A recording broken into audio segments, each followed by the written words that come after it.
Pwede bang mag-multiple girls kahit long distance? Ay na, kahit nga isang babae lang eh.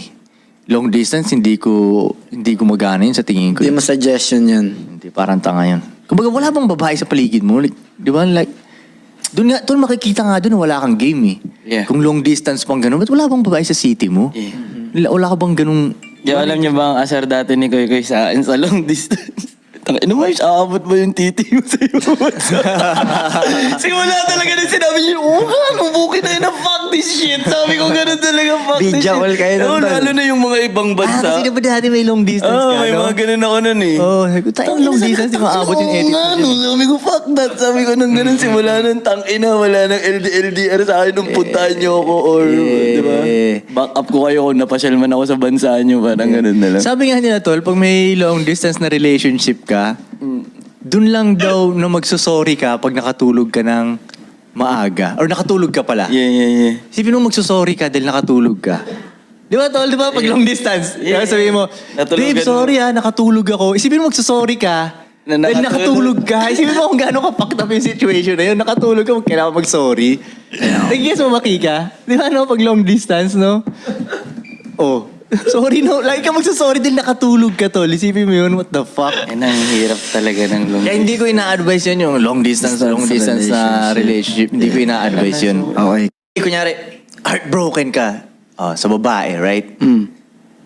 Hindi naman ako papitik nun Hindi naman ako pipitik nun. Pero parang, syempre mag-work ka, try mong work.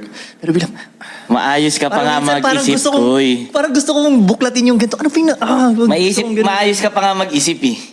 Maayos talaga ako mag-isip. Yun nga, yung iba nga eh. Nagigits mo, pag iba yun, hindi na yung, mag-work pa ako. Hindi.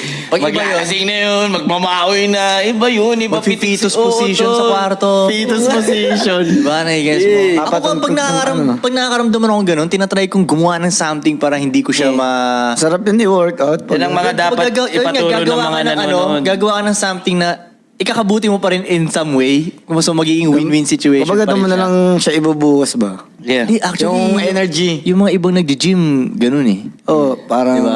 nagre-rage sila, diba?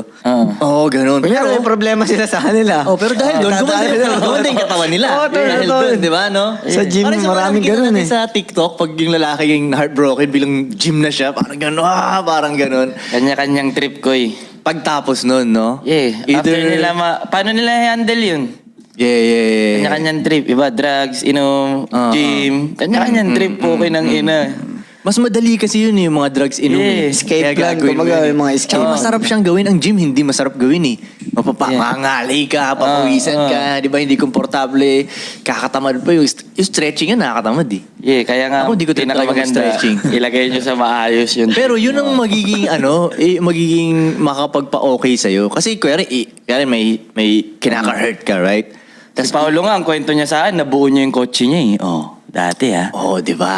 Exactly. Nabuo ko, inarted ako nun. Ay, kita mo yan, nabuo ko nun. Yun, yung mga ganong shit. Di ba? Kanya, tinatalk shit ako ni Paolo, pero sa akin niya kwento yun. Yan Kuya Pao ngayon.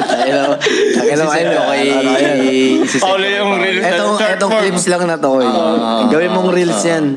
Pero sa tingin ko, yun ang dapat after mong ma-fuck up ka, parang gano'n, gumawa ka ng something amazing.